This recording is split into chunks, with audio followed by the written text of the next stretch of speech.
గోవింద గోవింద గోవింద గోవింద. శ్రీరామ జయ రామ రఘురామ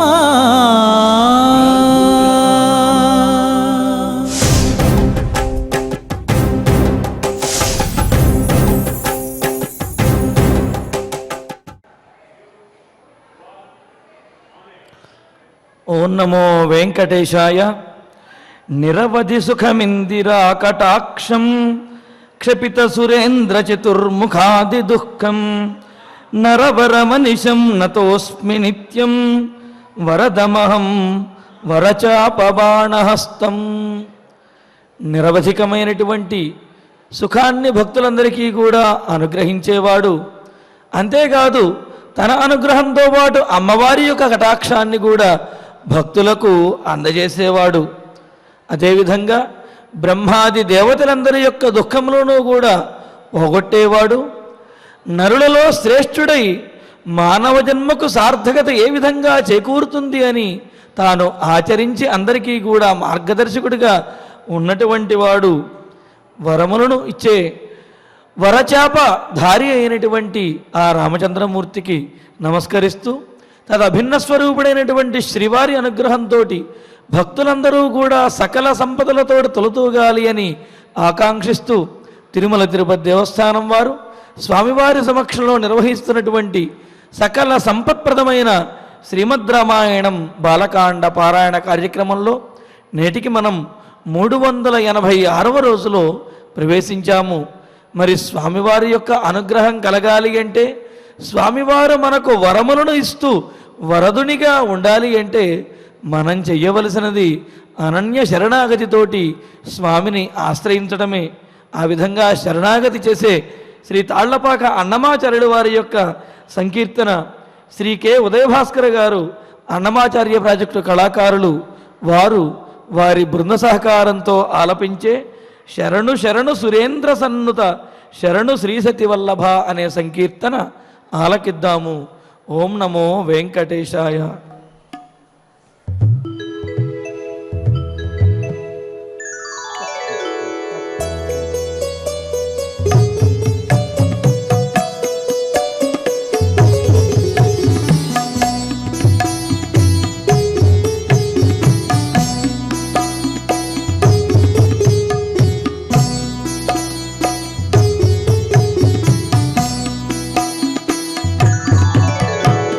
శరణు శరణు సురేంద్ర సన్నుత శరణు శ్రీ సతి వల్లభ. శరణు శరణు సురేంద్ర సన్నుత శరణు శ్రీ సతి వల్లభ.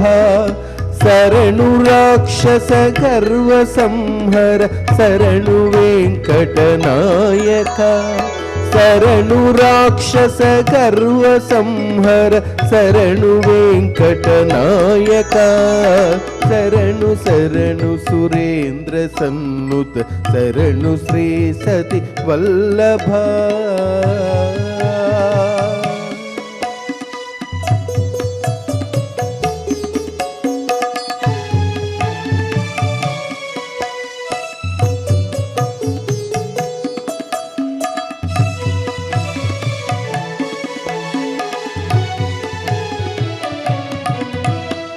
కమల భవుడును కమల మిత్రుడు కమల శత్రుడు పుత్రుడు.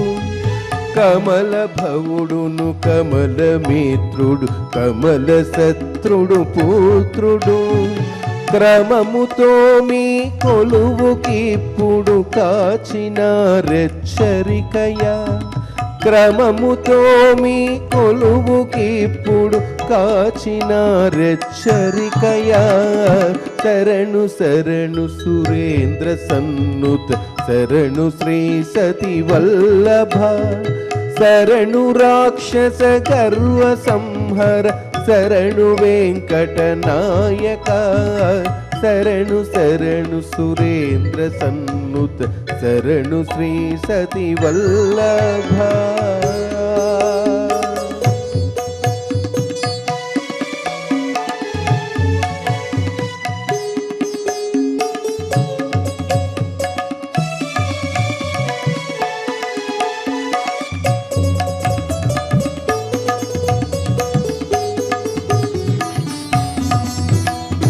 అనిమిషేంద్రులు మునులు దిక్పతుల మరకిన్నర సిద్ధులు అనిమిషేంద్రులు మునులు దిక్పతుల మరకిన్నర సిద్ధులు ఘనతతో రంభాది కాంతలు కాచిన రెచ్చరికయ ఘనతతో రంభాది కాంతలు కాచిన రెచ్చరికయ శరణు శరణు సురేంద్ర సన్నుత శరణు శ్రీ సతి వల్లభ శరణు రాక్షస గర్వ సంహర శరణు వెంకట నాయక శరణు శరణు సురేంద్ర సన్నుత శరణు శ్రీ సతి వల్లభ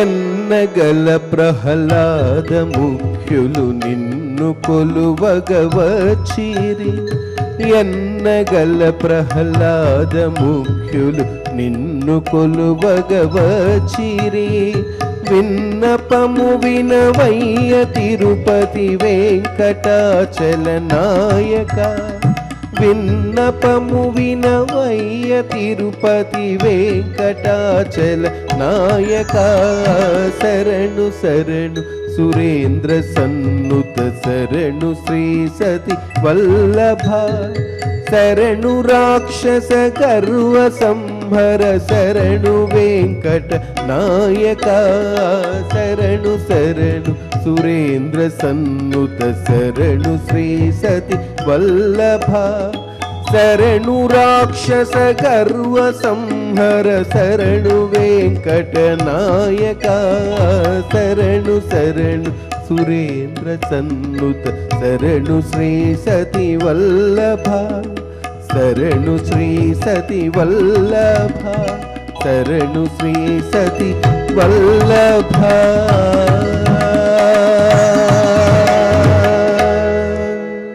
సమస్త దేవతాగణముల చేత కీర్తించబడేటటువంటి స్వామి లక్ష్మీపతి అయినటువంటి స్వామి నిన్ను శరణు వేడుతున్నాము అని అంటూ కమలభవుడును కమలమిత్రుడు కమలశత్రుడు పుత్రుడు అంటూ కమలభవుడు అంటే బ్రహ్మగారు కమలమిత్రుడు అంటే సూర్యుడు కమలశత్రువు అంటే చంద్రుడు కమలపుత్రుడు అంటే కమల అంటే లక్ష్మీదేవి అనే అర్థం కూడా ఉన్నది కావున మన్మధుడు మరి వీరందరూ కూడా వచ్చి నీ దగ్గర శరణు వేడుతూ ఉన్నారు క్రమంగా నుంచుని ఉన్నారు ఏ విధంగా అయితే సేవకులు నుంచుని ఉంటారో ఆ విధంగా వీరందరూ కూడా క్రమంగా ఒక వరుసలో నుంచుని శరణు వేడుతూ ఉన్నారు అంతేకాదు సమస్త దేవతాగణములు అలాగే రంభాది అప్సరసలందరూ కూడా నీ కీర్తిని స్తుతిస్తూ నిన్ను కీర్తిస్తూ నృత్య గీతముల చేత ఆనందింపజేయడానికి నీ ద్వారం వద్ద సిద్ధంగా ఉన్నారు స్వామి అంతేకాదు పరమభాగవతోత్తముడైనటువంటి ప్రహ్లాదుడు మొదలైనటువంటి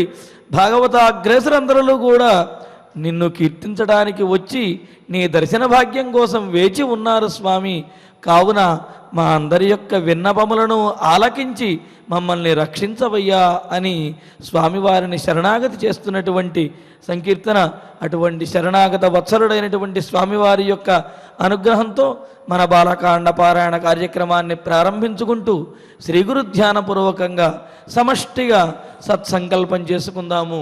ఓం నమో వెంకటేశాయ. శ్రీ గురు ధ్యానం. గురుర్బ్రహ్మ గురుర్విష్ణు గురుర్దేవో మహేశ్వరః గురుః సాక్షాత్ పరం బ్రహ్మ తస్మై శ్రీ గురవే నమః. శ్రీనివాస ధ్యానం. శ్రీ వెంకటాచలాధీశం శ్రియాధ్యాసిత వక్షసం శ్రితచేతన మందారం శ్రీనివాసమహం భజే.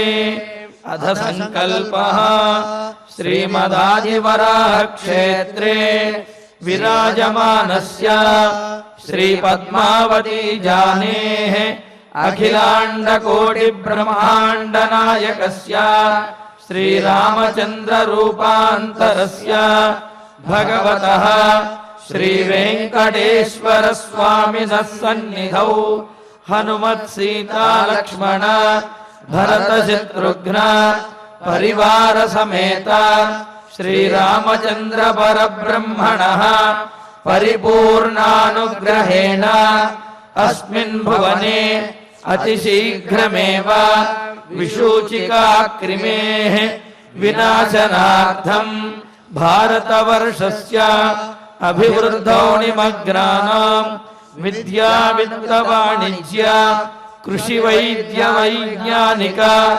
देशरक्षणादिरङ्गेषु विद्यमानानाम् आस्तिकमहाजनानां सर्वेषां सकुटुम्बानाम् आयुरारोग्यैश्वर्य सद्बुद्धि इत्यादि सर्वशुभफलप्राप्त्यर्थं तेषां सर्वतोमुखाभिवृद्धिद्वारा श्रीरामराज्यस्य पुनर्व्यवस्थापनार्थम् अनूढानां शीघ्रमेव विवाहसिद्ध्यर्थं दम्पतीनाम् अनुकूलदाम्पत्यसिद्ध्यर्थं सन्तानार्थिनां शीघ्रमेव सत्सन्तानप्राप्त्यर्थं ततः पितृदेवताप्रीत्यर्थं गोसंरक्षणार्थं च सकलसम्पत्प्रदे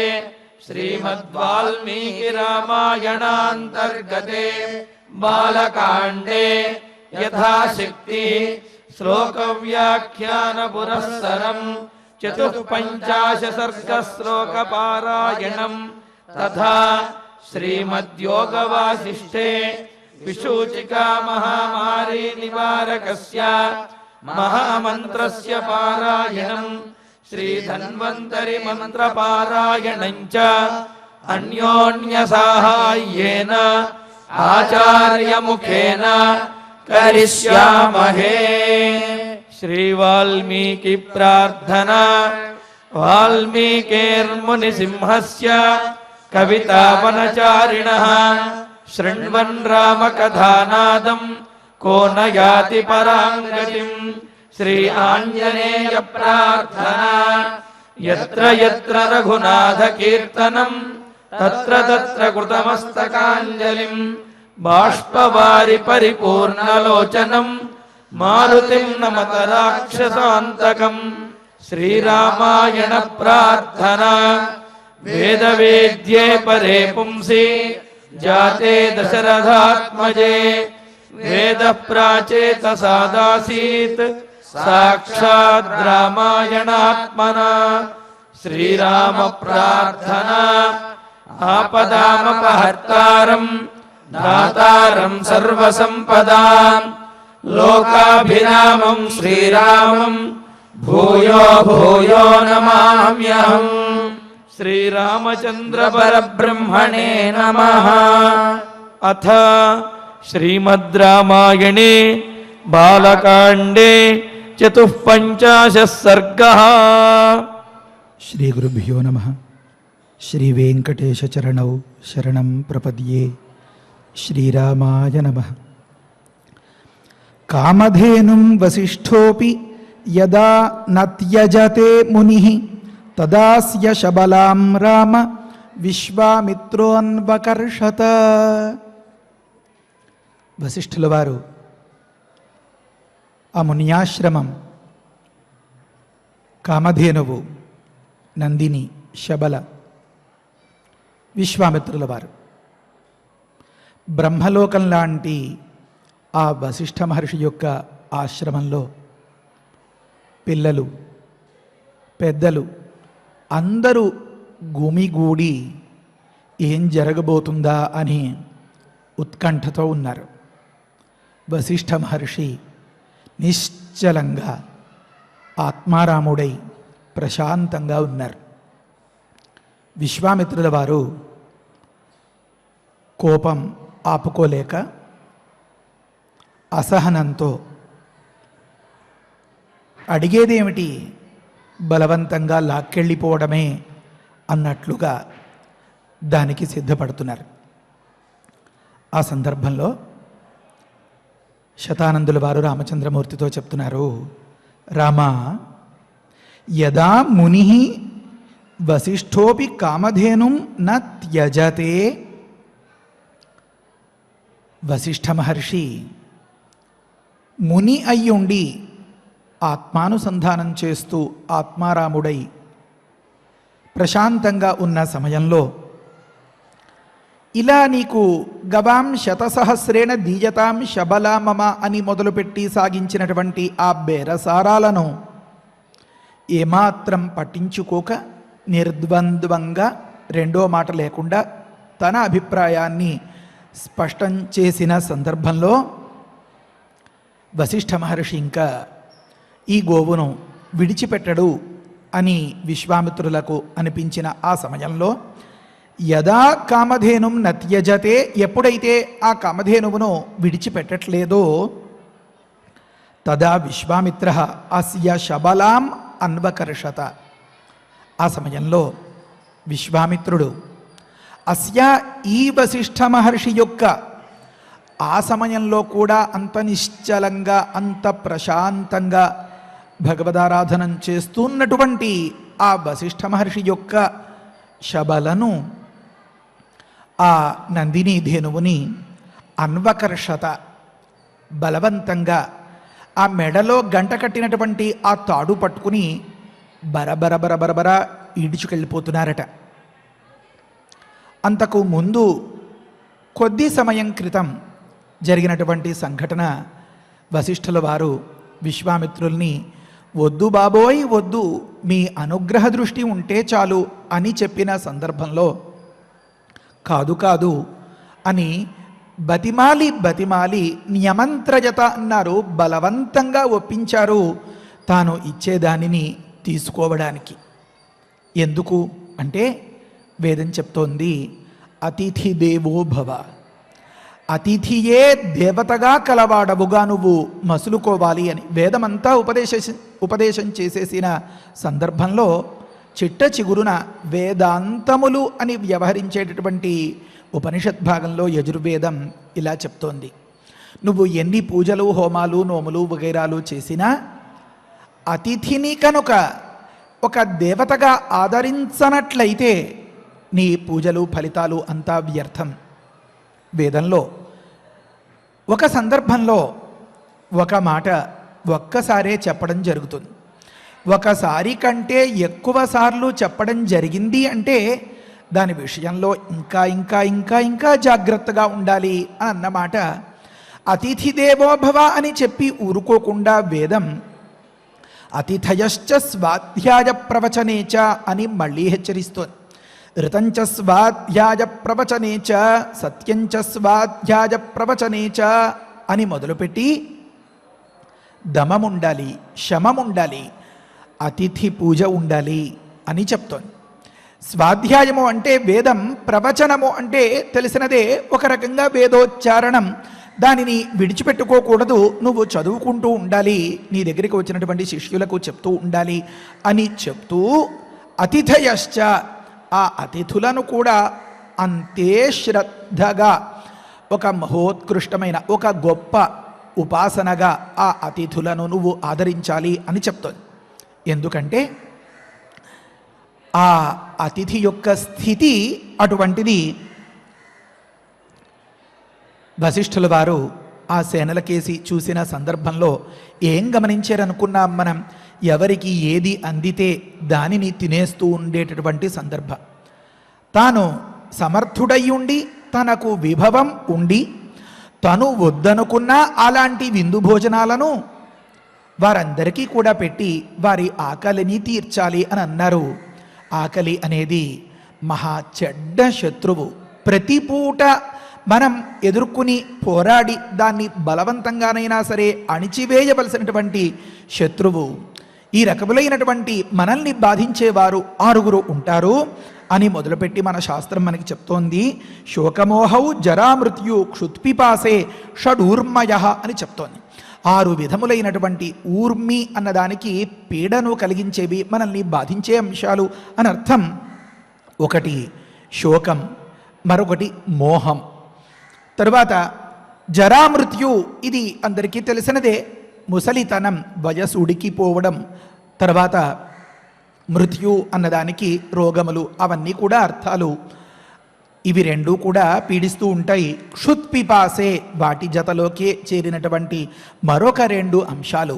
దైనందిన జీవితంలో సగటు ప్రాణి ఎదుర్కొనేటటువంటి కష్టాలు ఆకలి బాధ, దాహ బాధ.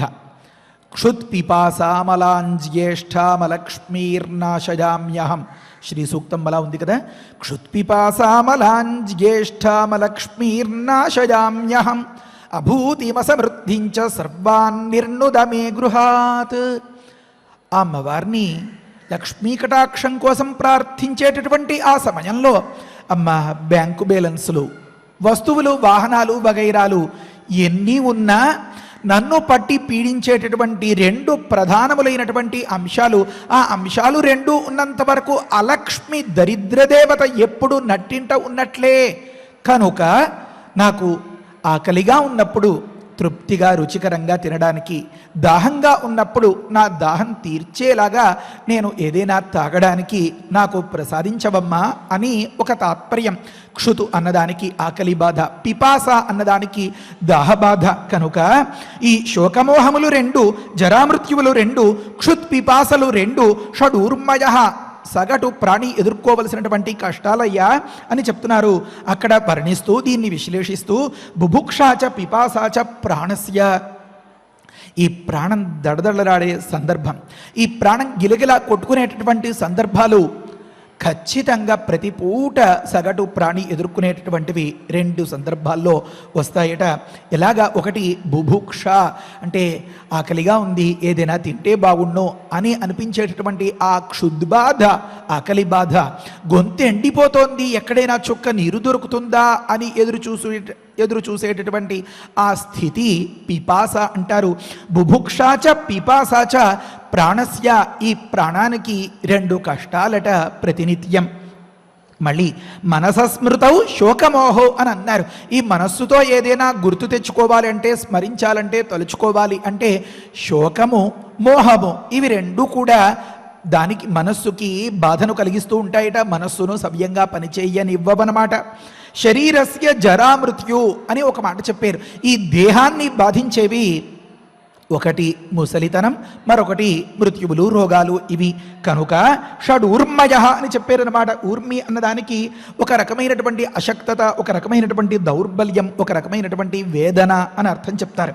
కనుకనే దీన్ని కాస్త విశ్లేషిస్తోంది మన శాస్త్రం.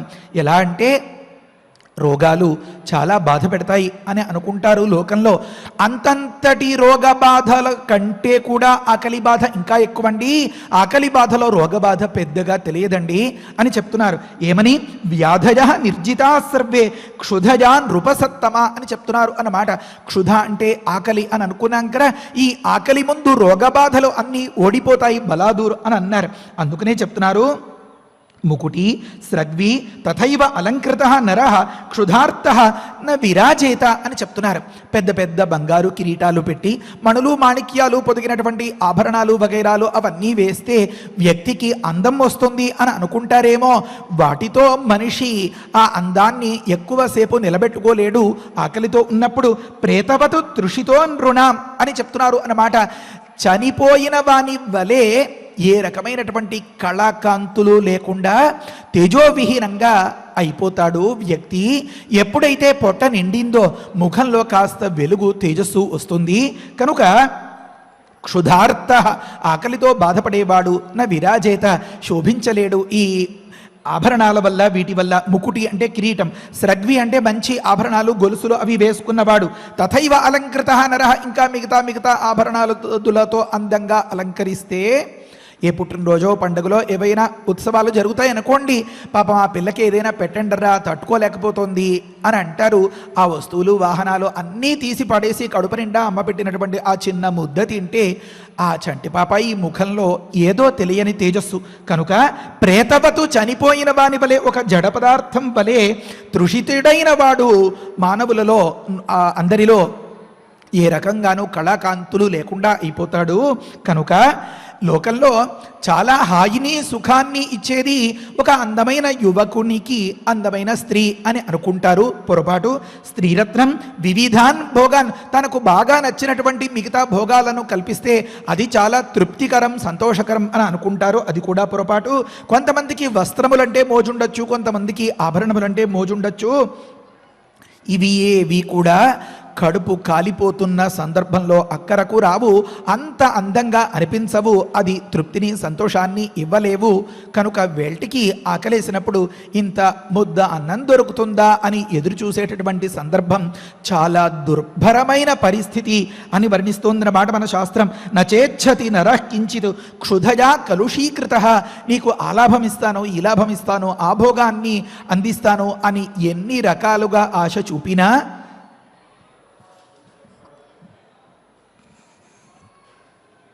క్షుధయా కలుషీకృత, ఆకలితో బాధపడేవాడికి అది ఏది రుచించదండి అని చెప్తున్నారన్నమాట. ఏ రకంగా అయితే యథా భూమిగతంతోయం శుష్యతే సూర్యరశ్మిభి అని చెప్తున్నారు. ఏ రకంగా అయితే నేల మీద ఉన్నటువంటి నీరు సూర్యరశ్ములు ప్రసరించిన సందర్భంలో అలా అలా ఆవిరైపోతాయో, ఈ ఆకలితో బాధపడే వాని యొక్క ఈ శరీరంలో ఉండేటటువంటి ముఖ్యమైన ధాతువులన్నీ కూడా అలా ఎండిపోతాయి అన్నారు. శోషము అంటే ఎండిపోవడం అన్నమాట. శరీరస్థ తథా ధాతు, ఈ శరీరంలో ఉన్నటువంటి రసము, అసరుకు, మాంసము, మేధస్సు, అస్థి, మజ్జ, మనం ఈ వ్యవహారాలన్నీ చేయడానికి ఆ ధాతువులే మూలాధారములు. కనుక ఈ శరీరంలో ఉండేటటువంటి ఈ ధాతు సముదాయం శుష్యతే జఠరాగ్నినా అని చెప్తున్నారు ఆయుర్వేదంలో. ఈ జఠరాగ్ని దహించేస్తూ ఉంటే అంతా కూడా మనిషి ఎండిపోతాడు అని. దాన్నే మరి కాస్త వివరిస్తోంది. నా శృణోతి, చెవులు ఉంటాయి, మంచి వినికిడి శక్తి ఉన్న ఆకలి బాధిస్తూ ఉంటే ఏమీ వినపడదు, వినలేడు. నచ ఆఘ్రాతి, ఎంత దూరంలో ఉన్న ముక్కు బాగా పసిగట్టేసేటటువంటి వాడే ఆకలి బాధతో ఉన్నప్పుడు ఆ వాసన చూడలేడు. చక్షుషా నచ పశ్యతి, మంచి దృష్టిపాటవం ఉన్నవాడే ఎంత దూరంగా ఉండేదానిని కూడా సూక్ష్మంగా చూడగలుగుతాడు అనుకోండి. అయినా ఆకలి బాధతో ఉన్న సందర్భంలో ఆ కన్ను పనిచేయదు. అదే రకంగా దహ్యతే, శరీరం అంతా కూడా దహించుకుపోతున్నట్లుంటుంది. కడుపులో ఆకలి దంచేస్తూ ఉంటే వేపతే, తెలియకుండా షివరింగ్ అంటారే, కంపనం వచ్చేస్తూ ఉంటుంది. వేపతే మూఢ, ఏది మంచి ఏది చెడు, ఏది అవును ఏది కాదు, ఇలాంటి విషయాల్ని తెలుసుకోలేని ఒకానొక మూర్ఖత్వానికి గురైపోతాడు. వేపతే మూఢ శుష్యతే చ క్షుధార్దిత, క్షుధచేత అర్ధితుడైన వాడు, పీడితుడైన వాడు ఈ రకంగా ఏ ఇంద్రియం సవ్యంగా పనిచేయకుండా అయిపోతాడు. ఆకలి బాధ అనేది అంత తీవ్రమైనది. కనుక మూకత్వం, బధిరత్వం చ జడాంధత్వంతు పంగుతాం, రౌద్రం మర్యాదహీనత్వం క్షుధా సర్వం ప్రయచ్చతి.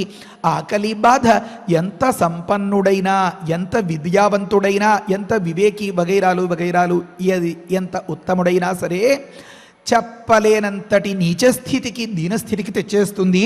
ఎలాగా అంటే బాగా మాట్లాడగలిగేవాడు కూడా నోరు పెగలదు, మాట బయటికి రాదు, మూకత్వాన్ని రప్పిస్తుంది.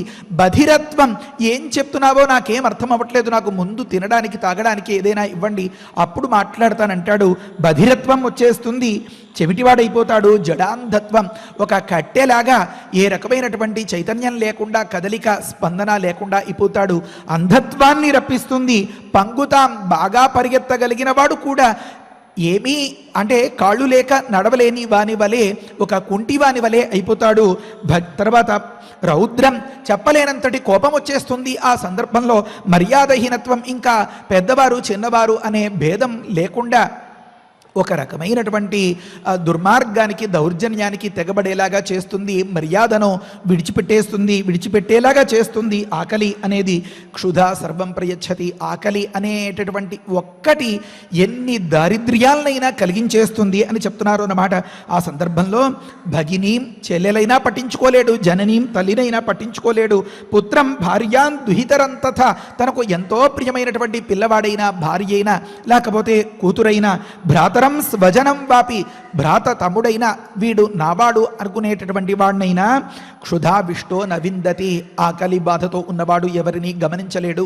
కనుక బృహదారణ్యకం చెప్తోంది ఏమనంటే, అన్నాద్వా అశనాయా నివర్తతే పానాత్ పిపాస అని. ఆ రకమైనటువంటి ఆకలిగొన్న సమయంలో మన ఇంటికి వచ్చిన వానికి కాదు కాదు వద్దు వద్దు అంటున్న కాస్త కడుపు తడిమి కన్న తల్లిలాగా మనకి చేతనైనంత వరకు ఇంత ఆహారాన్ని అందించాలి అని చెప్తూ అశనాయాహి మృత్యు తన్మనోకురుత అన్నారు. ఇది ఒకానొక రకమైనటువంటి మృత్యువు లాంటిది. అశనాయ అంటే అశనేచ్ఛ అన్నమాట. అశనం అంటే తినాలి, యా అన్నదానికి ఇచ్ఛ, కోరిక అనర్థం అన్నమాట.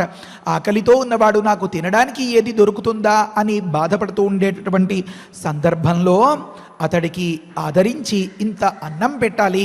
మన ముఖ్యమైనటువంటి ప్రధాన కర్తవ్యం 5 యజ్ఞాలు వివాహమైనటువంటి గృహస్థు ఆచరించాలి. వాటిలో ముఖ్యమైనది అతిథి యజ్ఞం అని చెప్తూ వేదం మరొకసారి రెట్టించి అతిథయశ్చ స్వాధ్యాయ ప్రవచనేచ అతిథిదేవో భవ అని చెప్తోంది అన్నమాట. ఇన్ని అనర్థాలకు గురి చేసేటటువంటి ఆ ఆకలితో బాధపడుతూ ఉన్నటువంటి అంత రకరకాలుగా రథ గజ తురగ పదాతి ఇలాంటి సేనలతో, అంతఃపుర రాణులతో, అమాత్యులతో, కర్మ సచివులతో, మంత్ర సచివులతో ఉన్నటువంటి ఆ పురోహితులతో ఉన్నటువంటి ఆ విశ్వామిత్రుల వారిని చూసేటప్పటికే ఆకలి బాధ ఇంతటిది కదా అని చెప్పి వశిష్ఠుల వారు తట్టుకోలేకపోయారు. నిజంగా చెప్పాలి అంటే మనం గతంలో కూడా అనుకున్నాం, అసలు దీన్ని అంతని కూడా ప్రదర్శించకుండా ఉంటే వశిష్ఠుల వారు సరేనాయనా వెళ్ళిరా అని చెప్పి 2 అక్షతలు ఇచ్చి ఓ పండో కాయో చేతిలో పెట్టి ప్రసాదం పంపించేసి ఉంటే ఏ అనర్థం జరిగేది కాదు. సమూలంగా మొత్తం సర్వనాశనం చేసేసేటటువంటి సందర్భం అక్కడ ఆ ఆశ్రమంలో మనకి కనిపిస్తుంది. అది బ్రహ్మలోకంలా ఉంది. సిద్ధులు, చారణులు, వారు వీరు ఎంతో ఆనందంగా ఉల్లాసంగా అని చెప్పి పరిచయం చేసినటువంటి ఆ వశిష్ఠ మహర్షి యొక్క ఆశ్రమం వల్లకాడు చేసేస్తారు ప్రస్తుతంలో విశ్వామిత్రుల వారు. ఇంతకీ కారణం ఈ నందిని ధేనువు కదా. ఈ నందిని ధేనువునే కనుక పిలిచి ఇంతింతటి సత్కారాలు చేస్తాను అని బతిమాలి ఆ వశిష్ఠుల వారు అలా బయట పడకుండా ఉంటే ఈ అనర్థాలేవి జరిగేవి కాదు కదా అని అనిపిస్తుంది. కానీ వశిష్ఠుల వారు అలా ఉండగలుగుతారా? ధర్మాత్మ, ధర్మస్వరూపులు కదా. కనుక ఆ కడుపులు ఆకలితో కాలిపోతూ ఉంటే వారందరూ కూడా అలా వాడిపోయి దీనంగా నీరసంగా కనిపించిన సందర్భంలో అయ్యయ్యో పాపం ఇంతటి వారికి ఆకలి వల్ల కలిగేటటువంటి ఆ దుస్థితిని నేను తప్పించగలిగి ఉండి కూడా తప్పించకపోతే అది చాలా దారుణం కదా అని అనిపించింది. కనుకనే త్రికాల వేదులు అయినటువంటి ఆ వశిష్ఠుల వారు, బ్రహ్మమానస పుత్రులైనటువంటి ఆ వశిష్ఠుల వారు, నిరంతరం బ్రహ్మానందంలో మునిగి తేలేటటువంటి ఆ వశిష్ఠుల వారు యుగ యుగాలుగా ఈ రఘువంశాన్నే అంటిపెట్టుకుని రామచంద్రమూర్తిని ఉద్ధరించదలిచినటువంటి, అంటే ఇంతటి తత్వం ఎరిగినటువంటి భవిష్యజ్ఞానం ఉన్నటువంటి ఆ వశిష్ఠుల వారు ఆ ఆతిథ్యాన్ని ఇవ్వక తప్పలేదు. వారందరికీ కూడా అంతటి తృప్తిని కలిగించగలిగారు, అంతటి హర్షాన్ని కలిగించారు, అంతటి దేహారోగ్యాన్ని కూడా కలిగించగలిగారు. వాల్మీకి గురుగారు ఒక్కొక్క మాట ఊరికే చెప్పరు, గమనించండి. ఇదంతా తింటే వారికి చెప్పలేనంత హర్షం కలిగింది, చెప్పలేనంత శరీరంలో బలం కలిగింది. హృష్ట పుష్ట హర్ష పోష అని పదే చెప్పుకుంటూ వచ్చారు. అంటే ఏమి? ఈ విందు తినక ముందు వారి పరిస్థితి, ఆ సేనలేమి, ఆ అంతఃపుర రాణులేమి, ఆ పురోహితులేమి బయటికి చెప్పుకోగలిగిన వారు కొందరు, చెప్పుకోలేని వారు కొందరు, మృత్యు సమానమైనటువంటి ఈ ఆకలితో తల్లడిల్లిపోతూ కనిపించేటప్పటికే ఆ వశిష్ఠుల వారు దీనిని బయట పెట్టడమా పెట్టకూడదా, లేకపోతే ఈ అనర్థాలు జరుగుతాయా, మరొకట అన్ని అంశాలు పక్కన పెట్టి శతం విహాయ భోక్తవ్యం, 100 లాభాలు ఉన్న, రకరకాల సమస్యలు ఉన్న అన్నింటినీ విడిచిపెట్టి ముందు భోజనానికి ప్రాధాన్యం ఇవ్వాలి అని చెప్పినట్లుగా పాపం వారి ఆకలిని తీర్చేటటువంటి ప్రయత్నం చేశారు. అలా కడుపు నిండినటువంటి ఆ సందర్భంలో విశ్వామిత్రుల వారు అప్పటి వరకు బాగానే ఉందండి వారి తీరు, ధోరణి, వ్యవహారం అంతా. కానీ ఒక్కసారి ఈ లోభమనేటటువంటి పిశాచి ఆవరించింది. అంతటితో కథ అడ్డం తిరిగిపోయింది.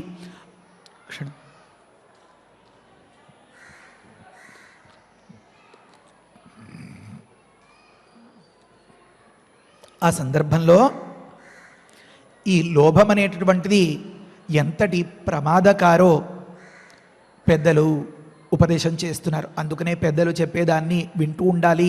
వృద్ధోపసేవ అని ప్రత్యేకంగా చెప్తూ ఉంటారు నీతిశాస్త్రంలో. మహాత్ములు చెప్పకపోతే మనలో సవరించుకోవలసినటువంటి ఈ తప్పులు మనకి ఎలా తెలుస్తాయి? ఎవరైనా నువ్వు ఇంతటి దుర్మార్గుడవు, నువ్వు ఇలా ఆలోచిస్తావు, నువ్వు చెడ్డవాడివి అంటే మనస్సుకి చాలా కష్టంగా ఉంటుంది. మన తప్పే అయినా మనం ఒప్పుకోలేని ఒకానొక రకమైనటువంటి దుస్థితి కనుక వాల్మీకి గురుగారు ఎంతో దయతో, ఎంతో దూరాలోచనతో మనలో ఉండే దురాలోచనలను పోగొట్టాలి అని అనగనగనగనగనగా ఒకానొక విశ్వామిత్ర పాత్రను సృష్టించి తన కథలో, ఆ విశ్వామిత్ర పాత్రలో ఒకానొక సందర్భంలో ఇప్పటి కథలో అహం వేద్మి మహాత్మానం లాంటి మాటలన్నీ గడిచిపోయినా ఒకప్పటి విశ్వామిత్రుని కథ అప్పటి శతానందుల ద్వారా రామచంద్రమూర్తికి వివరంగా చెప్పిస్తున్నారు. అంటే అది మనలో దిద్దుకోవలసినటువంటి అంశాలు ఏమైనా ఉంటే దిద్దుకోవడం కోసం ఒక పాత్ర మీద పెట్టి ఎప్పుడైతే చెప్పేమో అప్పుడు మనకి అంత బాధగా ఉండదు. దానిని చూసినటువంటి వ్యక్తికి అయ్యయ్యో మనం మాత్రం ఇలా ఎన్నటికీ ఉండకూడదు అని అనిపిస్తుంది. ఆ రకమైనటువంటి పరివర్తనను మనలో రప్పించడం కోసమే వాల్మీకి గురుగారు ఇప్పుడు ఈ సన్నివేశాల్ని తెర మీదకి తెస్తున్నారు అన్నమాట. ఇందులో లోభం అనేది ఎంత ప్రమాదకారో ఒక దగ్గర చెప్తున్నారు. ఏమనంటే శ్రూయతామభిధాస్యామి సర్వ సందేహనాశనం. ఒక వ్యక్తి చెడిపోవడానికి ఏమేమి తప్పులు, ఏమేమి కారణాలు అయి ఉంటాయి అంటే నీ సందేహాలన్నీ తీరేలాగా నేను ఉపదేశం చేస్తాను అని ఒక పెద్ద ఆయన ఒక సందర్భంలో చెప్తున్నారు. ఏమని? స్వరూపం ఉపదేశస్య సర్వ విజ్ఞాన దర్శనం. సకలములైనటువంటి వేదశాస్త్రాల్ని కాచి వడబోస్తే ముఖ్యంగా గుర్తించాల్సినటువంటి అంశం ఇది. ఏమి అంటే లోభం గురించి తెలుసుకోవాలి. లోభిగా ఉండడం అంటే అంతకంటే ప్రమాదకారి మరొకడు ఉండడు. ఎందుకంటే అందరిలోనూ బరి తెగించిన కామం కనపడకపోవచ్చు. కొంతమంది కోపంగా ఉండేవారు బయట పడిపోవడం ద్వారా ఇతడికి ఆవేశం ఎక్కువ అని సులువుగా మనం గుర్తించగలిగేయచ్చు. కొన్ని సందర్భాల్లో ఏ కామపిశాచి లేని సందర్భంలో పెద్దరికంగానే వ్యవహరిస్తూ ఏ కోపం కూడా తావు లేకుండా ప్రవర్తిస్తూ ఉండి కూడా లోభం అనే పిశాచి కనుక ఆవరిస్తే అతడిని మనం పట్టుకోలేం. అతడు అందంగా ఏవో రుద్రాక్షలో లేకపోతే చెవి కుండలాలో లేకపోతే శాలువాలో వేసుకుని కూడా తిరుగుతూ ఉండి ఉండవచ్చు. కానీ ఆ గోముఖ వ్యాఘ్రం అని అవతోలు కప్పుకున్నటువంటి ఒకనొక పులిలాగా అని వర్ణిస్తూ ఉంటారే, ఆ మాదిరిగా ఉన్నటువంటి ఈ పరమ దుర్గుణమైన లోభం అనేది పొంచి ఉన్న ప్రమాదం లాంటిది. దాన్ని గుర్తించాలి అని చెప్తున్నారు అన్నమాట. ఏమనంటే లోభ పాపస్య బీజోయం మోహ మూలంతు తస్య హి అని మొదలుపెట్టి చెప్పారన్నమాట.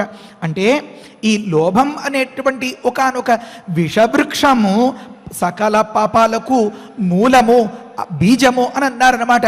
సకలములైనటువంటి దుస్థితికి, సకలమైనటువంటి పతనానికి అది ఒక విత్తనం అన్నారట.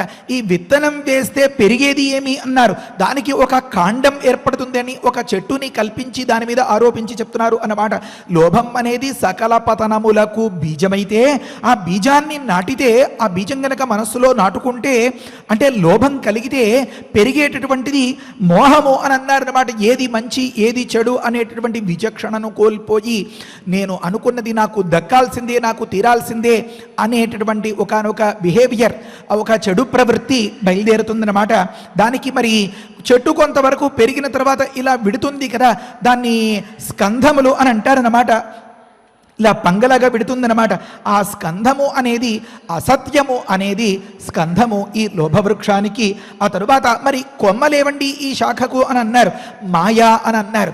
రకరకాల మూలైనటువంటి కపట వేషాలన్నమాట. ఇంకా వెయ్యని ఎత్తులు ఉండవు, తను ఆలోచించని రాజకీయాలు ఉండవు. రకరకాల పరిస్థితులు ఎలాగైనా సరే ఈ మనం కాంక్షించినటువంటి ఆ వస్తువును కొట్టేయాలి అని దౌర్జన్యంగానైనా సరే ప్రవర్తించడానికి సిద్ధపడి రకరకాల మాయలు పన్నుతూ ఉంటాట.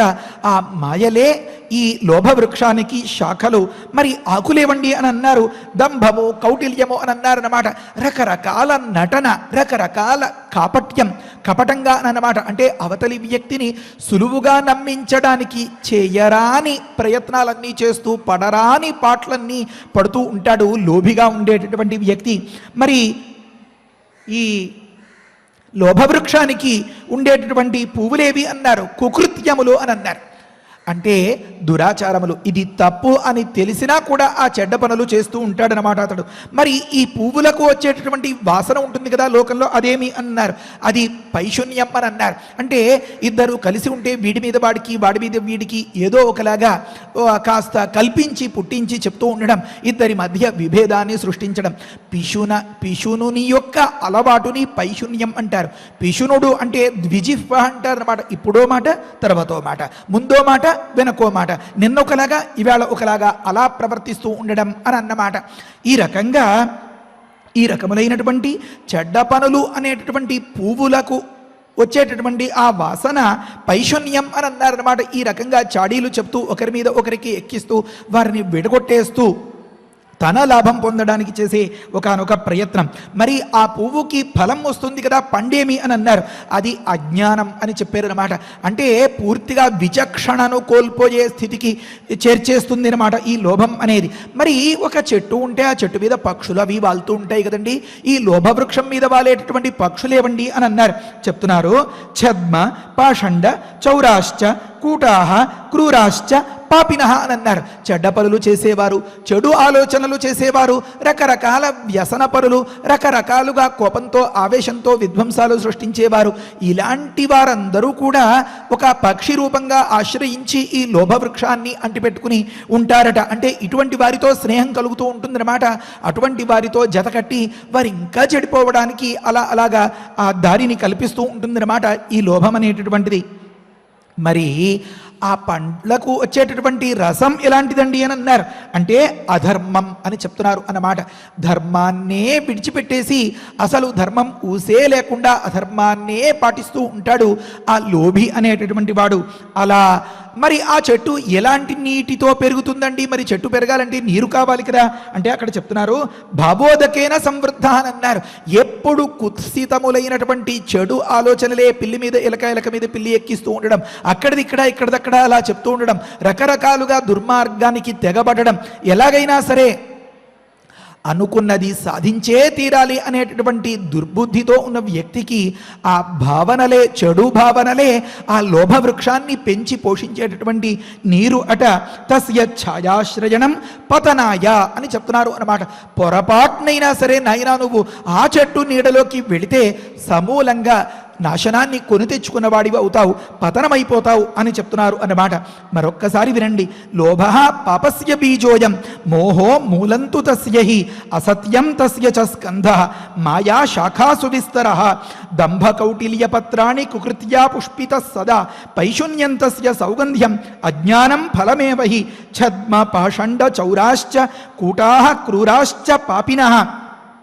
కూటాహ అంటే బయటపడకుండా తెర వెనుక ఉండి కథ నడిపించేటటువంటి ఎత్తుకి పై ఎత్తు అలాంటి దుష్టమైనటువంటి రాజకీయాలు చేసేవారు కూటహ అని పిలువబడతారన్నమాట. వారు బయటపడరు, తెర వెనుక ఉండి అంతా నాటకాలు ఆడిస్తూ ఉంటారు.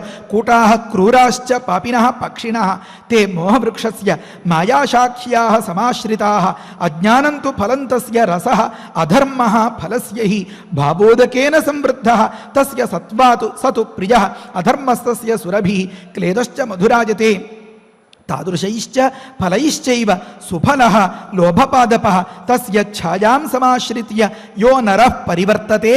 యహ నరః ఏ వ్యక్తి అయితే తస్య ఛాయాం ఈ లోభవృక్షం యొక్క నీడను ఆశ్రయించి సిద్ధపడతాడో, దాన్ని ఆశ్రయించి ఉంటాడో, ఫలాని తస్య యోష్ణాతి ఈ లోభవృక్షం యొక్క ఫలములను తినాలని ఎవరైతే అంటే అధర్మ మార్గంలో చేజిక్కించుకోవాలి అని అనుకుంటారో అలాంటి వాడు సుపక్వాని దినే దినే ఫలానాంతురసేనైవ అధర్మేణతో పోషిత. అతడు తాత్కాలికంగా గబగబగబగబా ఎదిగిపోగలుగుతాడు అతి త్వరలోని. కానీ సుసంపుష్ట భవేతు మర్త్య బాగా పుష్టిని కూడా పొందగలుగుతాడు. సమాజంలో చాలా ఉన్నవాడనో లేకపోతే చాలా కీర్తి ప్రతిష్టలు కలవాడనో వగైరా వగైరా. పతనాయ ప్రయచ్చతి తనని, తన వంశాన్ని, తన పరివారాన్ని, కుటుంబాన్ని కూడా అమాంతం లోయలోకి తోసేసుకోవడానికి తనే ఒక గట్టి ప్రయత్నం చేసుకున్నవాడు అవుతాడు. కనుక పద్మపురాణంలో భూమిఖండంలో 11వ అధ్యాయంగా ఈ విషయం తెలుస్తోంది అన్నమాట. లోభ ప్రమాద విశ్వాసై పురుషో నాశ్యతే త్రిభి తస్మాత్ లోభ నకర్తవ్య అని చెప్తున్నారు అన్నమాట. అన్యాయంగా చూసినదల్లా నాకే కావాలి అనేటటువంటి ఒకానొక దుర్బుద్ధి, దురాలోచన, దురాశ ఏదైతే ఉందో ఆ లోభము సర్వనాశనానికి కారణమవుతుంది. కనుక ఆ లోభానికి గురి కాకూడదు అని మనకు హెచ్చరించడం కోసం శతానందుల ద్వారా వాల్మీకి గురుగారు ఈ విశ్వామిత్రుల కథనాన్ని తెర మీదకి తీసుకువచ్చి చెప్తున్నారు అన్నమాట. అందుకనే పరమాత్మ ఏమని ఉపదేశం చేశారంటే, త్రివిధం నరకస్య ఇదం ద్వారం నాశనమాత్మనః, నిన్ను సమూలంగా నాశనం చేసేటటువంటివి 3 అంశాలు ఉన్నాయి. అందులో ఒకటి కామము, మరొకటి క్రోధము, తథా లోభ, ఈ రెండింటికంటే కూడా పరమ ప్రమాదకారి అయినది లోభం అనేది. తస్మాదేతత్రయం త్యజేత్ అని పరమాత్మ చెప్తున్నారు. అందుకనే ఏ పరిస్థితిలో కూడా ఉన్నదానితో తృప్తి చెంది వశిష్ఠ మహర్షిలాగా తన దగ్గరకు వచ్చిన వారికి తనకు కలిగిన దానిలో ఇంత తృప్తి కలిగేలాగా ప్రవర్తించి వారిని సంతృప్తిపరిచి ఆ తృప్తిలో తన తృప్తిని వెతుక్కోవడం అనేది అలవాటు చేసుకోగలిగిన నాడు ప్రతి వ్యక్తి కూడా భగవాన్, లేకపోతే బ్రహ్మమానసపుత్ర, లేకపోతే మునీంద్ర, ఓ వశిష్ఠ అని పిలవబడడానికి అర్హుడు అవుతాడన్నమాట. కనుక అలాంటి సంయమీంద్రుడైనటువంటి ఆ వశిష్ఠ మహర్షి ఈ అంశాన్ని స్పష్టం చేస్తూ, నాయన ఇవ్వడంలో ఉండేటటువంటి ఆనందం లాక్కోవడంలో, ఆ లాక్కోవడం వల్ల పొందినటువంటి ఆ అంశాన్ని అనుభవించేటటువంటి సందర్భంలో ఉండదు నాయన అన్నట్లుగా నిర్లిప్తంగా అలా ఉన్నారన్నమాట. ఎప్పుడైతే విశ్వామిత్రుల వారు అడిగితే కూడా ఇవ్వలేదో ఆ సందర్భంలో దాన్ని బలాత్కారంగానైనా సరే లాక్కోవాలి అని సిద్ధపడ్డారన్నమాట. ఇప్పటి వరకు వశిష్ఠుల వారు ఎందుకని ఇంత బలవంతంగానైనా సరే బతిమాలైనా సరే విశ్వామిత్రుల వారికి ఆతిథ్యం ఇచ్చారు అనంటే అది ఆకలి బాధను తీర్చడం కోసం. ఇంతమంది ఆకలితో అల్లాడిపోతూ ఉంటే చూస్తూ ఊరుకోలేక, అయితే ఆ చర్య వల్ల వచ్చినటువంటి ఉపద్రవం, ఈ నందిని ధేనువు గురించిన వివాదం, ఈ సందర్భంలో విశ్వామిత్రుల వారిలో పొడచూపినటువంటి ఆ లోభం అనేది పరమ ప్రమాదకరం. ఆ లోభం పొడచూపినటువంటి ఆ సందర్భంలో రాజనీతిని ప్రయోగించిన ఆ విశ్వామిత్రుల వారు ఎక్కడెక్కడ తప్పుడడుగు వేశారు అని నిన్నటి రోజున మనం ప్రశ్నించుకున్నాం. సామదాన భేద దండోపాయములు అనేటటువంటి 4 ఉపాయాల్లో బతిమాలి, లేకపోతే వారితో స్నేహంగా మెలిగి, లేకపోతే వారిని అభ్యర్థించి మనం ఆ వ్యవహారాన్ని చక్కబెట్టుకోవడం, అది సామోపాయం కావచ్చు.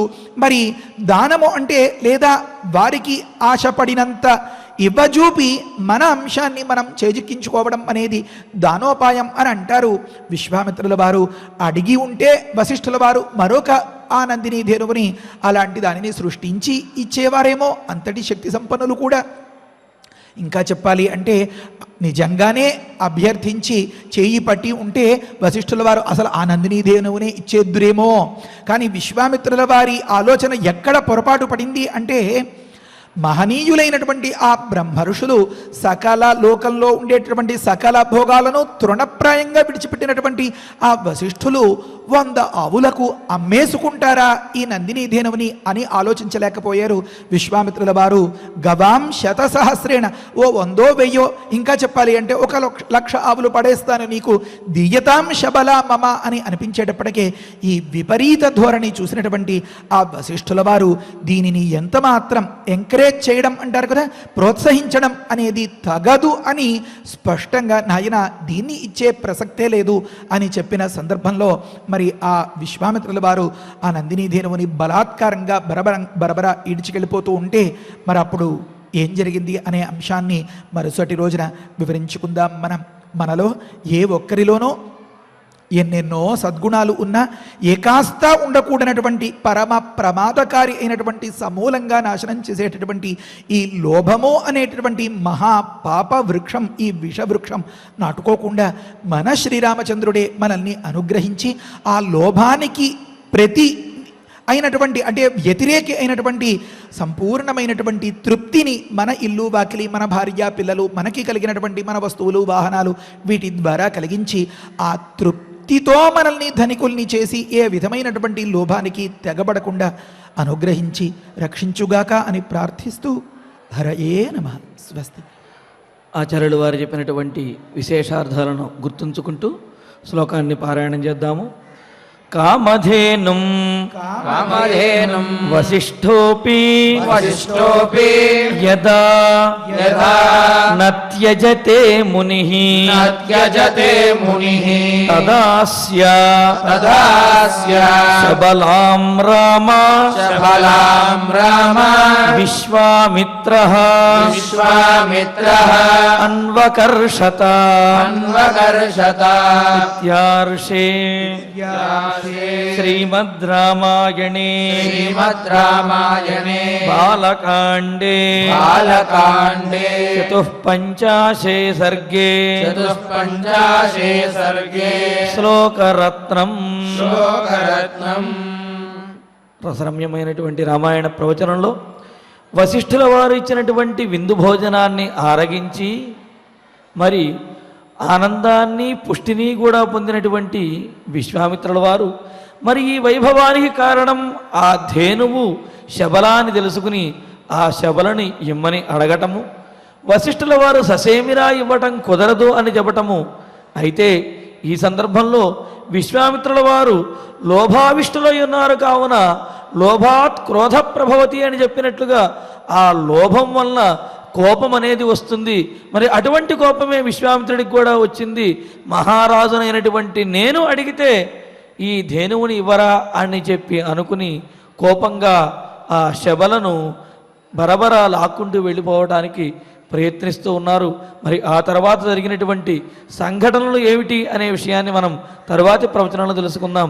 ఇక ఇప్పుడు ఫలశ్రుతి నుండి మంగళాంతం వరకు మనందరము కలిసి పారాయణ చేద్దాము. ఫలశ్రుతి కుటుంబ వృద్ధిం ధనధాన్య వృద్ధిం శ్రియశ్చ ముఖ్యా సుఖముత్తమంచ శ్రుత్వా శుభం కావ్యమిదం మహార్థం ప్రాప్నోతి సర్వాం భువి చార్థ సిద్ధిం. శ్రీరామచంద్ర పరబ్రహ్మణే నమః. అథ శ్రీమద్యోగవాసిష్ఠే ఉత్పత్తి ప్రకరణే 69తమః సర్గః. శ్రీవసిష్ఠ ఉవాచ అధవర్షసహస్రేణ తాం పితామహాయయౌ దారుణం హి తపస్సిద్ధ్యై విషాగ్నిరపి శీతలః మనసైవ ప్రణమ్యైనం సా తథైవ స్థితా సతి కో వరః క్షుచ్ఛమాయాలం ఇతి చింతాన్వితాభవత్. ఆస్మృతం ప్రార్థయిష్యేహం వరమేకమిమం విభుం అనాయసీ చాయసీ చ స్యామహం జీవసూచికా. అస్యోక్త్యా ద్వివిధా సూచిః భూత్వా లక్ష్యావిశామ్యహం ప్రాణినాం సహ సర్వేషాం హృదయం సురభిర్యథా యథాభిమతమేతేన గ్రసేయం సకలం జగత్. క్రమేణ క్షుద్వినాశాయ క్షుద్వినాశః పరం సుఖం ఇతి సంచింతయంతీం ఉవాచ కమలాలయః. అన్యాదృశ్యాస్తథా దృష్ట్వా స్తనితా భ్రరవోపమం. బ్రహ్మోవాచ పుత్రి కర్కటికే రక్షః కులశైలా భ్రమాలికే. ఉత్తిష్ఠత్వం తు తుష్టోస్మి గృహాణాభిమతం వరం. కర్కట్యువాచ భగవన్ భూత భవ్యేశ శ్యామహం జీవసూచికా. అనాయసీ చాయసీ చ విధేర్పయసి చేద్వరం. శ్రీవసిష్ఠ ఉవాచ ఏవమస్త్విదితా ముక్త్వా పునరాహ పితామహః. సూచికాసోపసర్గాత్వం భవిష్యసి విశూచికా. సూక్ష్మయా మాయయా సర్వలోకహింసాం కరిష్యసి. దుర్భోజనాదురారంభాః మూర్ఖా దుస్థితయశ్చ యే. దుర్దేశవాసినో దుష్టాః తేషాం హింసాం కరిష్యసి. ప్రవిశ్యా హృదయం ప్రాణైః పద్మప్లీహాదిబాధనాత్. వాతలేఖాత్మికా వ్యాధిః భవిష్యసి విశూచికా. సగుణం విగుణం చైవ జనమాసాదయిష్యసి. గుణాన్విత చికిత్సార్థం మంత్రోయంతు మయోచ్యతే. బ్రహ్మోవాచ హిమాద్రేరుత్తరే పార్శ్వే కర్కటీ నామ రాక్షసి. విశూచికాభిధానాస నామ్నాప్యన్యాయబాధికా. తస్యాః మంత్రః ఓం హ్రీం హ్రాం హ్రీం రాం విష్ణుశక్తయే నమః ఓం హ్రీం హ్రాం హ్రీం రాం విష్ణుశక్తయే నమః ఓం హ్రీం హ్రాం హ్రీం రాం విష్ణుశక్తయే నమః ఓం నమో భగవతి విష్ణుశక్తిమేనాం ఓం హర హర నయ నయ పచ పచ మధ మధ ఉత్సాదయ ఉత్సాదయ దూరే కురు స్వాహ హిమవంతం గచ్చ జీవ సహ సహ సహ చంద్రమండలగతోసి స్వాహ ఓం నమో భగవతి విష్ణుశక్తిమేనాం ఓం హర హర నయ నయ పచ పచ మధ మధ ఉత్సాదయ ఉత్సాదయ దూరే కురు స్వాహ హిమవంతం గచ్చ జీవ సహ సహ సహ చంద్రమండలగతోసి స్వాహ ఓం నమో భగవతి విష్ణుశక్తిమేనాం ఓం హర హర నయ నయ పచ పచ మధ మధ ఉత్సాదయ ఉత్సాదయ దూరే కురు స్వాహ హిమవంతం గచ్చ జీవ సహ సహ సహ చంద్రమండలగతోసి స్వాహ ఇతి మంత్రే మహామంత్రం న్యస్య వామకరోదరే మార్జయేదాతురాకారం తేన హస్తేన సంయుతః హిమశైలాభిముఖేన విద్రుతాం తాం విచింతయేత్ కర్కటీం కర్కశాక్రందాం మంత్రముద్గరవర్ధితాం ఆతురం చింతయేచ్చంద్రే రసాయన హృది స్థితం అజరామరణం యుక్తం ముక్తం సర్వాధిభ్రమైః సాధకో హి శుచిర్భూత్వా స్వాచాంతః సుసమాహితః క్రమేణానేన సకలాం ప్రోచ్చినత్తి విశూచికాం ఇతి గగనగతః త్రిలోకనాథః గగనగ సిద్ధగృహీత సిద్ధమంత్రః గతః ఉపగత చక్రవంద్యమానః నిజపురం అక్షయం ఆయం ఉజ్వలశ్రీః ఇతి శ్రీమద్యోగవాసిష్ఠే ఉత్పత్తి ప్రకరణే ఏకోనసప్తతితమః సర్గః అథ ధన్వంతరి ధ్యానం అచ్యుతానంద గోవింద విష్ణో నారాయణామృత రోగాన్మే నాశయాశేషాన్ ఆశు ధన్వంతరే హరే ఆరోగ్యం దీర్ఘమాయుష్యం బలం తేజోధియం శ్రియం స్వభక్తేభ్యోనుగృహంతం వందే ధన్వంతరిం హరిం ధన్వంతరేర్మం శ్లోకం భక్త్యా నిత్యం పఠంతి యే అనారోగ్యం న తేషాం స్యాత్ సుఖం జీవంతి తే చిరం ఓం నమో భగవతే వాసుదేవాయ ధన్వంతరయే అమృతకలశహస్తాయ వజ్రజలౌకహస్తాయ సర్వామయ వినాశనాయ త్రైలోక్యనాథాయ మహావిష్ణవే స్వాహా ఓం వాసుదేవాయ విద్మహే సుధాహస్తాయ ధీమహి తన్నో ధన్వంతరి ప్రచోదయాత్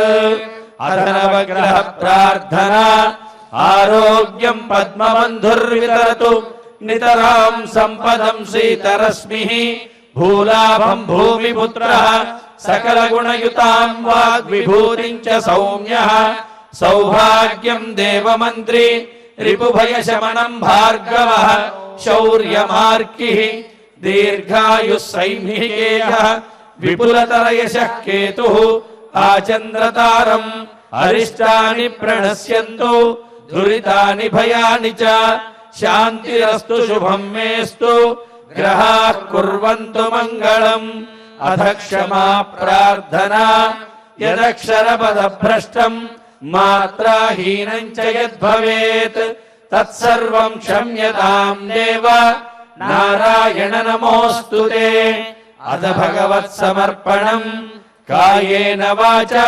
మనసేంద్రియైర్వా बुद्ध्यात्मना वा प्रकृते स्वभावात् करोमि यद्यः सकलं परस्मै नारायणायेति समर्पयामि। अथ मङ्गलम् श्रियः कान्ताय कल्याणनिधये निधयेऽर्थिनाम् श्रीवेङ्कटनिवासाय श्रीनिवासाय मङ्गलम्।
Oh